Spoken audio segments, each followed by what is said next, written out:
A Christmas Carol, written by Charles Dickens. In the year 1843. A Christmas Carol in prose, being a ghost story of Christmas, by Charles Dickens, with illustrations by John Leech. Stave number 2. The first of the three spirits. Stave number 2. The first of the three spirits.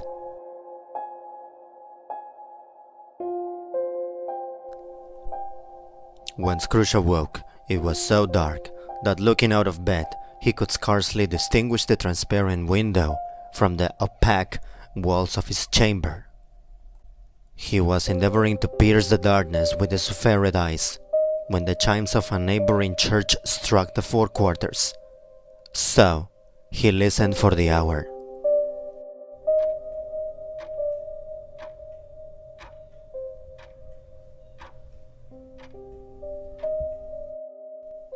To his great astonishment, the heavy bell went on from 6 to 7, and from 7 to 8, and regularly up to 12, then stopped.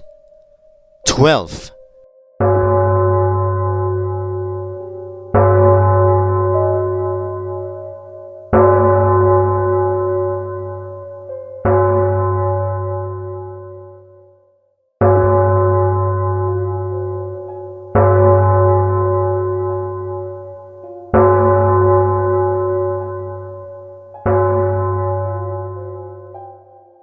It was past 2 when he went to bed. The clock was wrong. An icicle must have got into the works. 12. He touched the spring of his repeater to correct this most preposterous clock. Its rapid little pulse beat 12 and stopped. "Why, it isn't possible," said Scrooge, "that I can have slept through a whole day and 4 into another night. It isn't possible that anything has happened to the sun, and this is 12 at noon." The idea being an alarming one, he scrambled out of bed and groped his way to the window. He was obliged to rub the frost off with the sleeve of his dressing gown before he could see anything, and could see very little then. All he could make out was that it was still very foggy and extremely cold, and that there was no noise of people running to and fro, and making a great stir, as there unquestionably would have been if night had beaten off bright day, and taken possession of the world.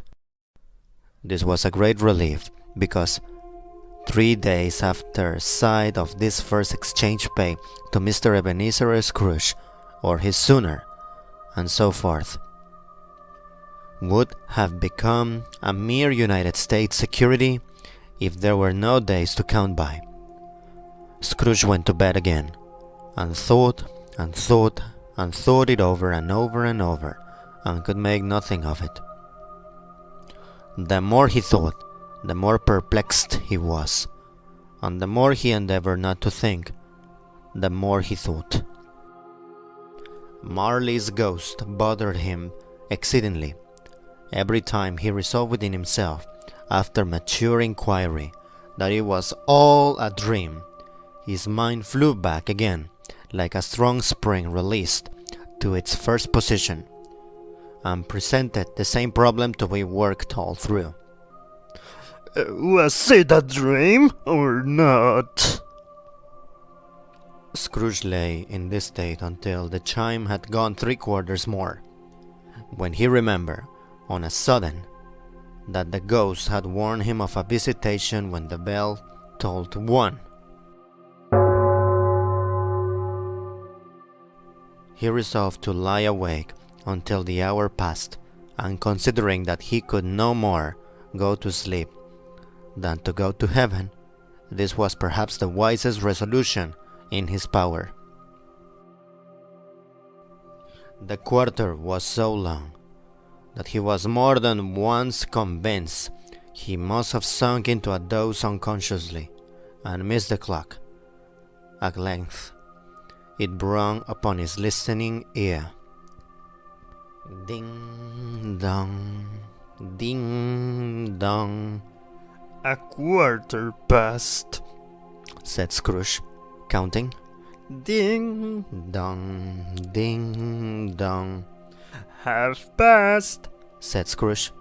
Ding dong, ding dong, "A quarter to it." said Scrooge.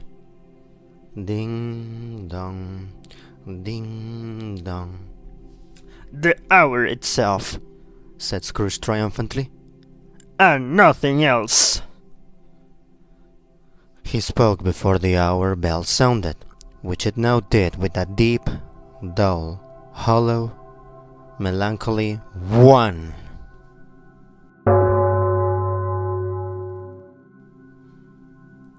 Light flashed up in the room upon the instant, and the curtains of his bed were drawn.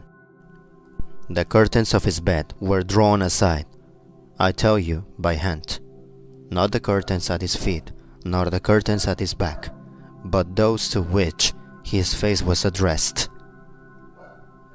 The curtains of his bed were drawn aside, and Scrooge, starting up a half-recumbent attitude, found himself face to face with the unearthly visitor who drew them, as close to it as I am now to you, and I am standing in the spirit at your elbow. It was a strange figure, like a child, yet no so like a child as like an old man, viewed through some supernatural medium, which gave him the appearance of having receded from the view and being diminished to a child's proportions. Its hair, which hung about its neck and down its back, was white as if with age, and yet the face had not a wrinkle in it, and the tenderest bloom was on the skin. The arms were very long and muscular, the hands the same, as if its holds were of uncommon strength. Its legs and feet, most delicately formed, were like those upper members, bare. It wore a tunic of the purest white, and round its waist was bound a lustrous belt, the sheen of which was beautiful. It held a branch of fresh green holly in its hand, and in singular contradiction of that wintry emblem, had its dress trimmed with summer flowers. But the strangest thing about it was that from the crown of its head there sprung a bright clear jet of light, by which all this was visible, and which was doubtless the occasion of its using, in its duller moments, a great extinguisher for a cap, which it now held under its arm. Even this, though, when Scrooge looked at it with increasing steadiness, was not its strangest quality, for as its bell sparkled and glittered now in one part and now in another, and what was light one instant at another time was dark, so the figure itself fluctuated in its distinctness, being now a thing with one arm, now with one leg, now with 20 legs, now a pair of legs without a head, now a head without a body, of which the dissolving parts no outline would be visible in the dense gloom wherein they melted away. And in the very wonder of this, it would be itself again, distinct and clear as ever. "Are you the spirit, sir, whose coming was foretold to me?" asked Scrooge. "I am. Yes, I am."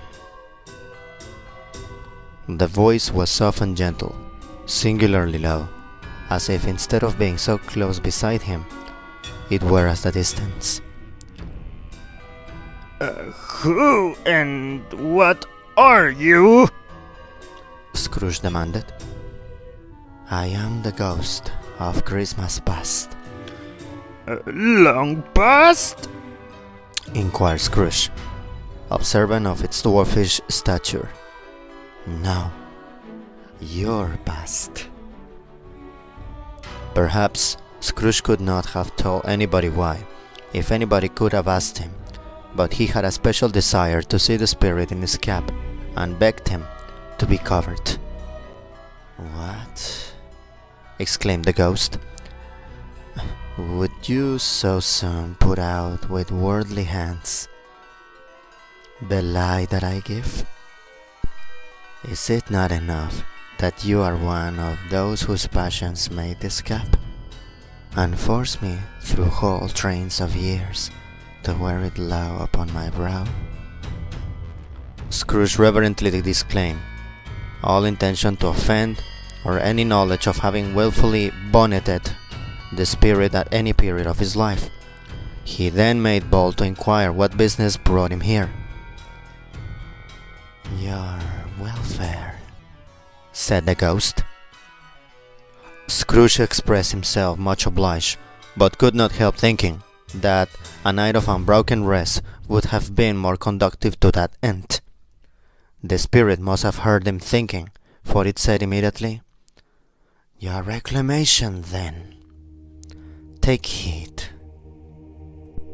It put out its strong hand as it spoke, and clasped him gently by the arm. "Rise and walk with me." It would have been in vain for Scrooge to plead that the weather and the hour were not adapted to pedestrian purposes. That bed was warm, and the thermometer a long way below freezing. That he was clad but lightly in his slippers, dressing gown, and nightcap, and that he had a cold upon him at that time. The grasp, though gentle as a woman's hand, was not to be resisted. He rose, but finding that the spirit, made towards the window, clasps his robe in supplication. "I am a mortal, Scrooge remonstrated. and liable to fall." "Bear but a touch of my hand there," said the spirit, laying it upon his heart, "and you shall be upheld in more than this." As the words were spoken, they passed through the wall and stood upon an open country road, with fields on either hand. The city had entirely vanished, not a vestige of it was to be seen. The darkness and the mist had vanished with it, for it was a clear, cold winter day, with snow upon the ground. "Good heaven!" said Scrooge, clasping his hands together as he looked about him. "I was bred in this place. I was a boy here." The spirit gazed upon him mildly. Its gentle touch, though it had been light and instantaneous, appeared still present to the old man's sense of feeling. He was conscious of 1,000 odors floating in the air, each one connected with 1,000 thoughts, and hopes, and joys, and cares long, long forgotten. "Your lip is trembling," said the ghost. "And what is that upon your cheek?" Scrooge muttered, with an unusual catching in his voice, that it was a pimple, and begged the ghost to lead him where he would. "You recollect the way?" inquired the spirit. "Remember it!" cried Scrooge with fervor. "I could walk it blindfold." "Strange to have forgotten it for so many years," observed the ghost. "Let us go on." They walked along the road, Scrooge recognizing every gate and post and tree, until a little market town appeared in the distance, with its bridge, its church, and winding river. Some shaggy ponies were now seen trotting towards them with boys upon their backs, who called to other boys in country gigs and carts, driven by farmers. All these boys were in great spirits and shouted to each other, until the broad fields were so full of merry music that the crisp air laughed to hear it. "These are the shadows of the things that have been," said the ghost. "They have no consciousness of us." The jocund travelers came on, and as they came, Scrooge knew and named them every one. Why was he rejoiced beyond all bounds to see them? Why did his skull eye glisten and his heart leap up as they went past? Why was he filled with gladness when he heard them give each other Merry Christmas as they parted at crossroads and byways for their several homes? What was Merry Christmas to Scrooge? Out upon Merry Christmas! What good had it ever done to him?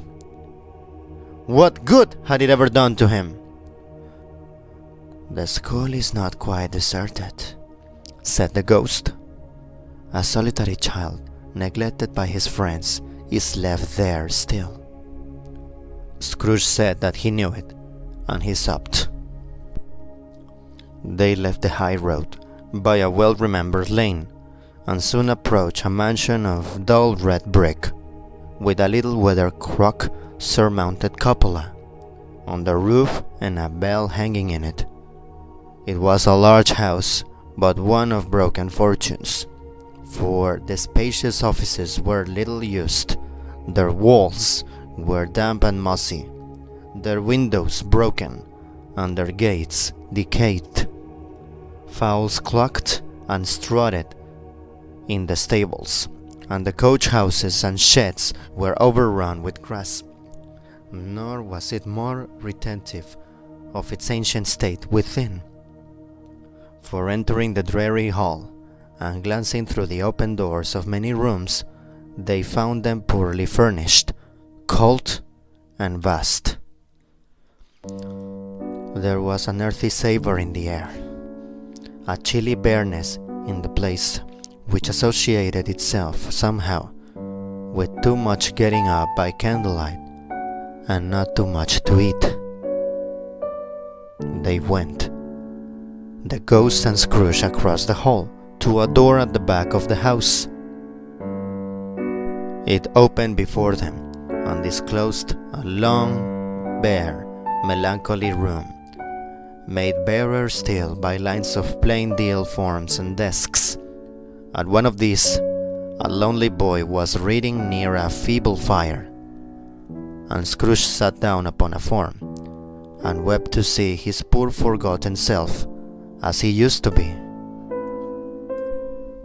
Not a latent echo in the house, not a squeak and scuffle from the mice behind the paneling, not a drip from the half-thawed water spout in the dull yard behind, not a sign among the leafless boughs of one despondent poplar, not the idle swinging of an empty storehouse door. No, not a clicking in the fire, but fell upon the heart of Scrooge with a softening influence and gave a freer passage to his tears. The spirit touched him in the arm and pointed to his younger self, intent upon his reading. Suddenly, a man in foreign garments, wonderfully real and distinct to look at, stood outside the window with an axe stuck in his belt and leading by bridle an ass laden with wood. The spirit touched him on the arm and pointed to his younger self, intent upon his reading. Suddenly, a man in foreign garments, wonderfully real and distinct to look at, stood outside the window with an axe stuck to his belt and leading by the bridle an ass laden with wood. Why, it's Ali Baba! Scrooge exclaimed in ecstasy. It's dear honest Ali Baba! Yes! Yes, I know! One Christmas time, when yonder solitary child was left all alone, he did come! For the first time, just like that! Poor baby and Valentine! said Scrooge. And his wild brother, Orson! There they go! And what's his name who was put down in his drawers asleep at the gate of Damascus? Don't you see him? And the Sultan's groom turned upside down by the genie! There he is upon his head. Serve him right, I'm glad of it. What business had he to be married to the princess? To hear Scrooge expending all the earnestness of his nature on such subjects, in a most extraordinary voice, between laughing and crying, and to see his heightened and excited face, would have been a surprise to his business friends in the city. Indeed. Oh, there's the parrot! Cried Scrooge. Green body and yellow tail, with a thing like a lettuce growing out of the top of his head. There he is! Poor Robin Crusoe, he's called. When he came home again after sailing around the island. Poor Robin Crusoe! Where have you been, Robin Crusoe? The man thought he was dreaming, but he wasn't. It was the parrot, you know. There goes Friday running for his life to the little creek. Hello, hello, hoop, hoop, hello. Then, with a rapidity of transition very foreign to his usual character, he said, in pity for his former self, Poor boy. And cried again, I wish, Scrooge muttered, putting his hand in his pocket and looking about him, after drying his eyes with his cuff. But it's too late now. It's too late now. Huh? What is the matter? What is the matter? Asked the spirit. Nothing. Nothing. Said Scrooge. Nothing. There was a boy singing a Christmas carol at my door last night. I should like to have given him something. That's all. The ghost smiled thoughtfully and waved its hand, saying, as it did so, Let us see another Christmas. The ghost smiled thoughtfully and waved its hand, saying, as it did so, Let us see another Christmas. Scrooge's former self grew larger at the words, and the room became a little darker and more dirty. The panels shrunk, the windows cracked, fragments of plaster fell out of the ceiling, and the naked lads were shown instead. But how all this was brought about, Scrooge knew no more than you do. He only knew that it was quite correct, that everything had happened so, that there he was, alone again, when all the other boys had gone home for the jolly holidays. He was not reading now, but walking up and down despairingly. Scrooge looked at the ghost, and with a mournful shaking of his head, glanced anxiously towards the door. It opened, and a little girl, much younger than the boy, came darting in, and putting her arms around his neck, and often kissing him, addressed him as her dear, dear brother. "I have come to bring you home, dear brother," said the child, clapping her tiny hands, and bending down to laugh. "To bring you home, home, home. To bring you home, home, home. Home, home, home, little fan," returned the boy. "Yes," said the child, brimful of glee. "Home for good and all. Home forever and ever. Father is much kinder than he used to be. That home's like heaven.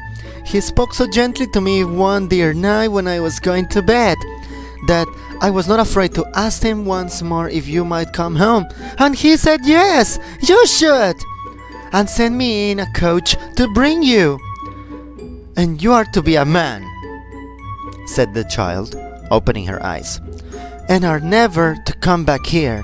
But first, we're to be together all the Christmas long, and have the merriest time in all the world.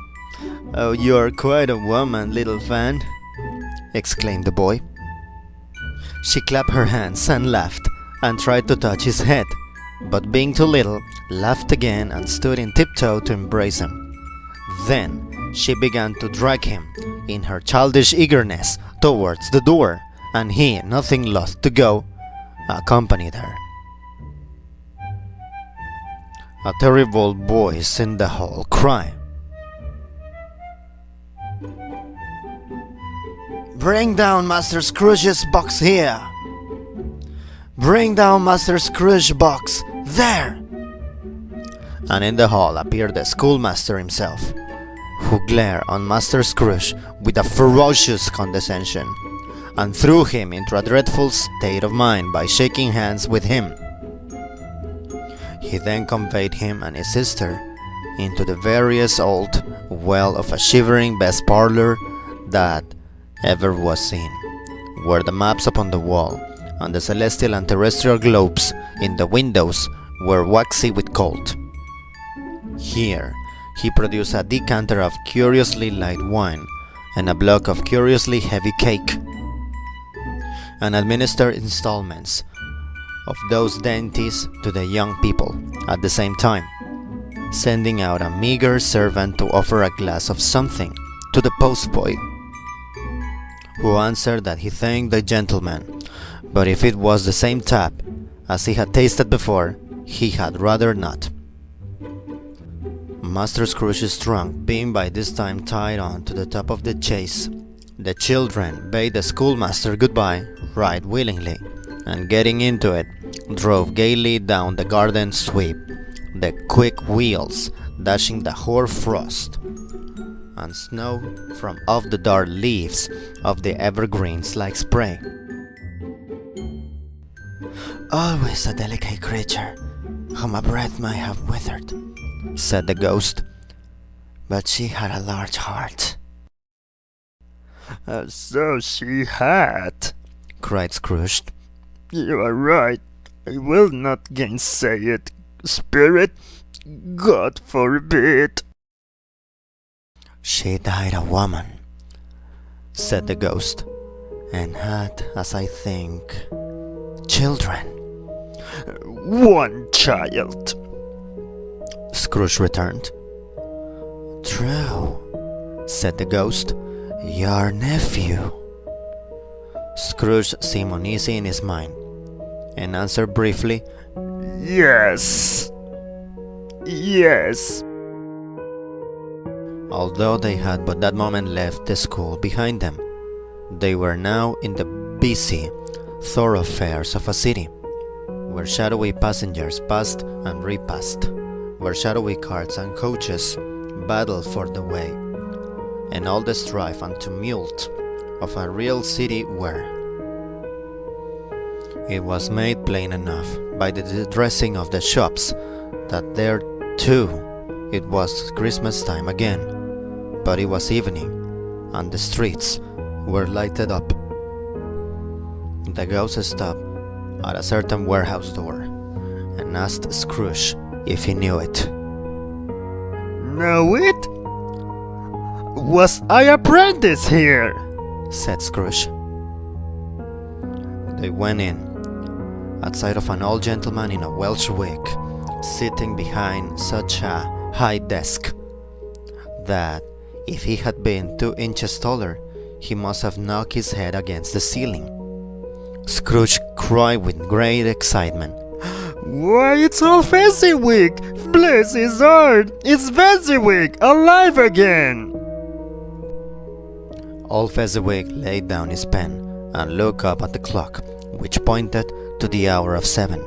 He rubbed his hands, adjusted his capacious waistcoat, laughed all over himself, from his shoes to his organ of benevolence, and called down in a comfortable, oily, rich, fat, jovial voice.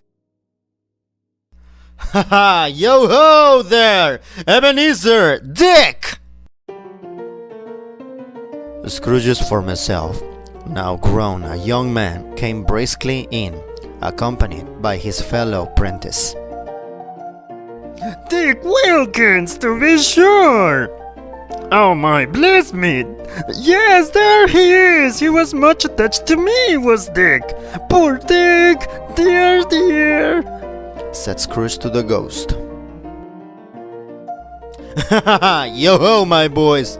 No more war tonight! Christmas Eve, Dick! Christmas, Ebenezer! Let's have the shutters up before a man can say, 'Jack Robinson!'"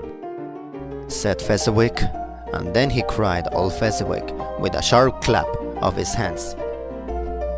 "Before a man can say, 'Jack Robinson!'" You wouldn't believe how those two fellows went at it. They charged into the street with the shutters. 1, 2, 3. Had them up in their places. 4, 5, 6. Barred them and pinned them. 7, 8, 9. And came back before you could have got to 12, painting like racehorses. "Hilly-ho!" cried old Fezziwig, skipping down from the high desk with wonderful agility. "Clear away, my lads, and let's have lots of room here. Hilly-ho, Dick! Cheer up, Ebenezer!" Clear away. There was nothing they wouldn't have cleared away or couldn't have cleared away with old Fezziwig looking on. It was done in a minute. Every movable was packed off, as if it were dismissed from public life forevermore. The floor was swept and watered. The lamps were trimmed. Fuel was heaped upon the fire. And the warehouse was as snug and warm and dry and bright a ballroom as you would desire to see upon a winter's night. In came a fiddler with a music book and went up to the lofty desk and made an orchestra of it and turned 50 stomach aches. In came Mrs. Fezziwig, one with a substantial smile. In came the 3 Miss Fezziwigs, beaming and lovable. In came the 3 Miss Fezziwigs, beaming and lovable. In came the 6 young followers, whose hearts they broke. In came all the young men and women employed in the business. In came the housemaid with her cousin, the baker. In came the cook, with her brother's particular friend, the milkman. In came the boy from over the way, who was supposed of not having bored enough from his masters, trying to hide himself behind the girl from next door but one, who was proved to have had her ears pulled by her mistress. In they all came, one after another, some shyly, some boldly, some gracefully, some awkwardly, some pushing, some pulling. In they all came, anyhow and everyhow. Away they all went, 20 couple at once, hands half around and back again the other way, down the middle and up again, round and round in various stages of affectionate grouping.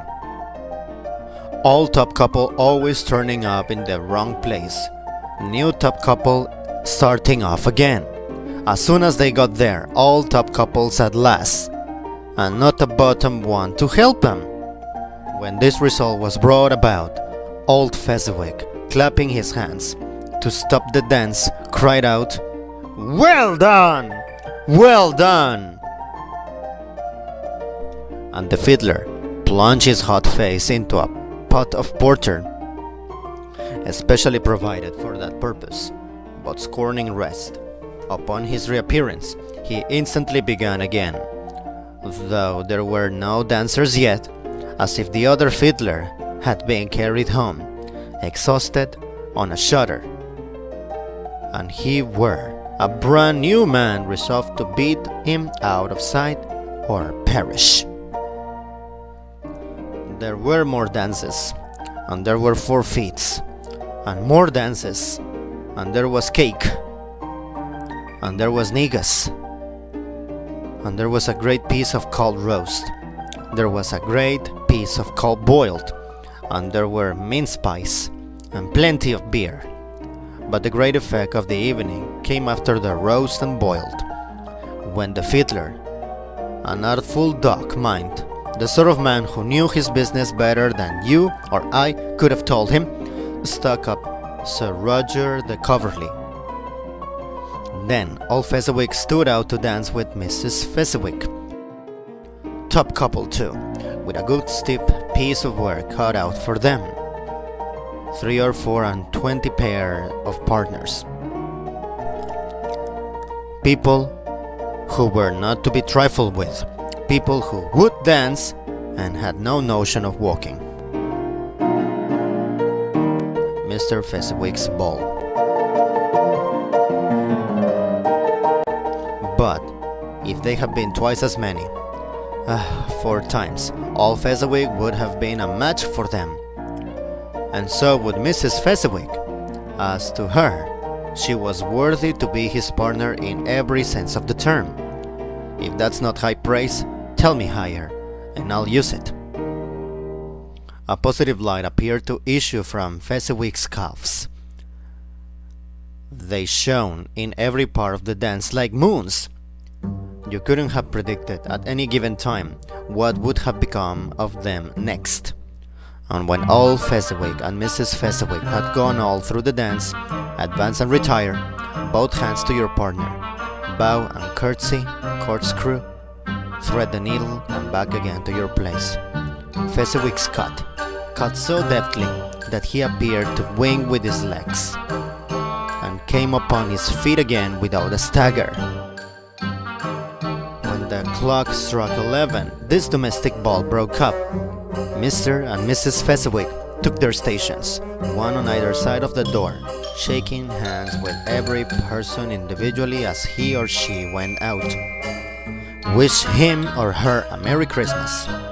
When everybody had retired but the 2 apprentices, they did the same to them, and thus the cheerful voices died away, and the lads were left to their beds, which were under a counter in the back shop. During the whole of this time, Scrooge had acted like a man out of his wits. His heart and soul were in the scene, and with his former self he corroborated everything, remembered everything, enjoyed everything, and underwent the strangest agitation. It was not until now, when the bright faces of his former self and Dick were turned from them, that he remembered the ghost, and became conscious that it was looking full upon him, while the light upon his head burned very clear. A small matter to make these silly folks so full of gratitude, said the ghost. Small? Echoed Scrooge. The spirit signed to him to listen to the 2 apprentices, who were pouring out their hearts in praise of Fezziwig, and when he had done so, said, why, is it not? He has spent but a few pounds of your mortal money, 3 or 4 perhaps. Is that so much that he deserves this praise? It isn't that, said Scrooge, heated by the remark, and speaking unconsciously like his former, not his latter, self. It isn't that, spirit. He has the power to render us happy or unhappy, to make our service light or burdensome, a pleasure or a toil. Say that his power lies in words and looks, in things so slight and insignificant that it is impossible to add and count them up. What then? The happiness it gives is quite as great as if it cost a fortune. He felt the spirit's glance and stopped. What's the matter? Asked the ghost. Nothing particular, said Scrooge. Something, I think, the ghost insisted. No. I should like to be able to say a word or two to my clerk just now. That's all, said Scrooge. His former self turned down the lamps as he gave utterance to the wish. And Scrooge and the ghost again stood side by side in the open air. My time grows short. Quick, observed the spirit. Quick. This was not addressed to Scrooge, or to anyone whom he could see, but it produced an immediate effect, for again Scrooge saw himself. He was older now, a man in the prime of life. His face had not the harsh and rigid lines of later years, but it had begun to wear the signs of a care and avarice. There was an eager, greedily restless motion in the eye, which showed the passion that had taken root, and where the shadow of the growing tree would fall.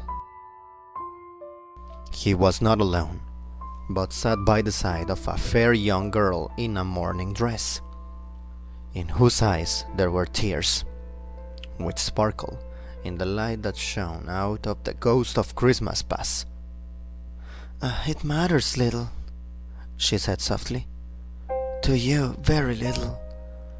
Another idol has displaced me, and if it can cheer or comfort you in time to come, as I would have tried to do, I have not just cause to grieve. What idol has displaced you? He rejoined. A golden one. This is the even-handed dealing of the world, he said. There is nothing on which it is so hard as poverty, and there is nothing it professes to condemn with such severity as the pursuit of wealth. You fear the world too much, she answered gently. All your other hopes have merged into the hope of being beyond the chance of its sordid reproach. I have seen your nobler aspirations fall off one by one, until the master passion, gain, engrosses you. Have I not? What then? He retorted. Even if have I grown so much wiser, what then? I am not changed towards you. She shook her head. Am I? Our contract is an old one. It was made when we were both poor and content to be so until in good season you could improve our worldly fortune by our patient industry. You are changed. When it was made, you were another man. I was a boy, he said impatiently. Your own feeling tells you that you were not what you are. I am. That which promised happiness when we were one in heart is fraught with misery now that we are two. How often and how keenly I have thought of this, I will not say. It is enough that I have thought of it and can release you. Oh, have I ever sought release? In words, no. Never. In what then? In a changed nature, in an altered spirit, in another atmosphere of life, another hope as its great end. In everything that made my love of any worth or value in your sight. If this had ever been between us, said the girl, looking mildly, but with steadiness upon him, tell me, would you seek me out and try to win me now? No. He seemed to yield to the justice of this supposition, in spite of himself, but he said with a struggle, You think not. I would gladly think otherwise if I could, she answered. Heaven knows. When have I learned a truth like this? I know how strong and irresistible it must be. But if you were free today, tomorrow, yesterday, can I even believe that you would choose a dowerless girl? You who in your very confidence with her weighed everything by gain, or choosing her, if for a moment you were false enough to your one guiding principle to do so, do I not know that your repentance and regret will surely follow? I do, and I release you with a full heart for the love of him you once were. He was about to speak, but with her head turned from him, she resumed. You may. The memory of what is past half makes me hope you will have pain in this. A very, very brief time, and you will dismiss the recollection of it gladly as an unprofitable dream from which it happened well that you awoke. May you be happy in the life you have chosen. She left him, and they parted. Spirit, show me no more, show me no more, conduct me home. Why do you delight to torture me? Said Scrooge. One shadow more, exclaimed the ghost. No more! No more! I don't wish to see it! Show me no more! Cried Scrooge. But the relentless ghost pinioned him in his both arms and forced him to observe what happened next. They were in another scene and place, a room not very large or handsome, but full of comfort. Near to the winter fire sat a beautiful young girl, so like the last that Scrooge believed it was the same, until he saw her, now a comely matron, sitting opposite her daughter. The noise in this room was perfectly tumultuous, for there were more children there than Scrooge in his agitated state of mind could count, and unlike the celebrated herd in the poem, they were not 40 children conducting themselves like one, but every child was conducting itself like 40. The consequences were uproarious beyond belief, but no one seemed to care. On the contrary, the mother and daughter laughed heartily and enjoyed it very much, and the latter, soon beginning to mingle in the sports, got pillaged by the young brigands most ruthlessly. What would I have not given to be one of them? Though I never could have been so rude. No. I wouldn't, for the wealth of all the world, have crushed that braided hair and torn it down. And for the precious little shoe, I wouldn't have plucked it off. God bless my soul, to save my life. As to measuring her waist in sport, as they did, bold young brood, I couldn't have done it. I should have expected my arm to have grown around it for a punishment, and never come straight again. And yet I should have dearly liked, I own, to have touched her lips, to have questioned her, that she might have opened them, to have looked upon the lashes of her downcast eyes, and never raised a blush, to have let loose waves of hair, an inch of which would be a keepsake beyond price. In short, I should have liked, I do confess, to have had the lightest license of a child, and yet to have been man enough to know its value. But now a knocking at the door was heard, and such a rush immediately ensued that she, with laughing face and plundered dress, was borne towards it, the center of a flushed and boisterous group, just in time to greet the father, who came home attended by a man laden with Christmas toys and presents. Then the shouting and the struggling, and the onslaught that was made on the defenseless porter. the scaling him with chairs for ladders to dive into its pockets, the spoil him of brown paper parcels, hold on tight by his cravat, hug him around his neck, pummel his back, and kick his legs in irrepressible affection. The shouts of wonder and delight with which the development of every package was received. The terrible announcement that the baby had been taken in the act of putting a doll's frying pan into his mouth, and was more than suspected of having swallowed a fictitious turkey, glued on a wooden platter. The immense relief of finding this a false alarm. The joy and gratitude and ecstasy, they were all indescribable alike. It is enough that by degrees the children and their emotions got out of the parlor, and by one stair at a time, up the top of the house, where they went to bed, and so subsided. And now Scrooge looked on more attentively than ever, when the master of the house, having his daughter leaning fondly on him, sat down with her and her mother at his frown fireside.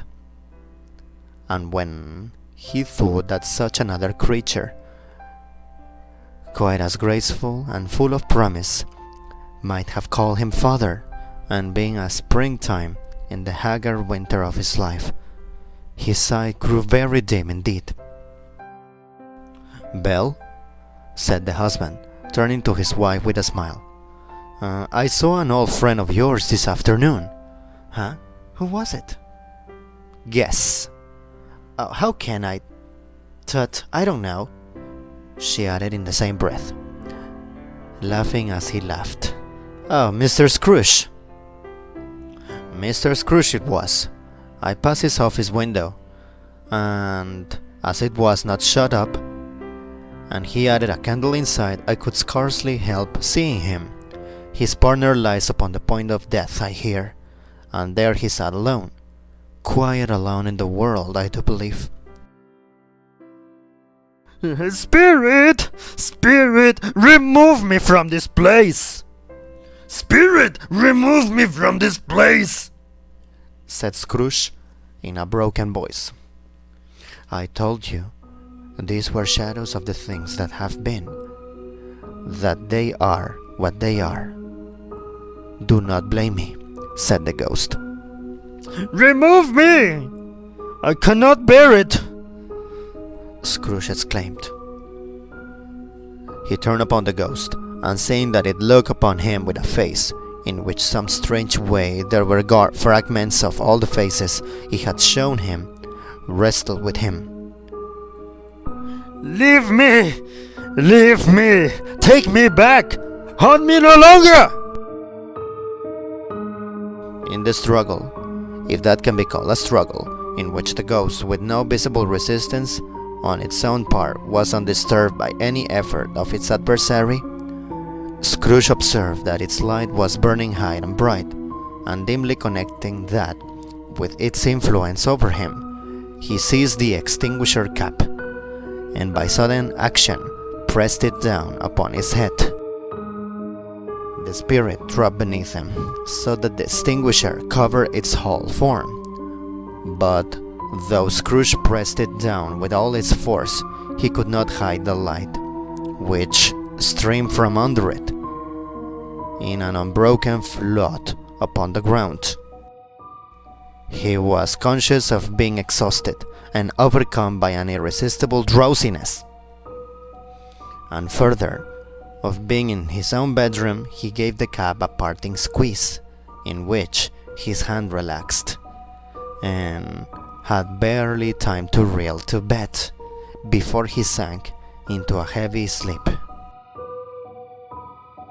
End of chapter.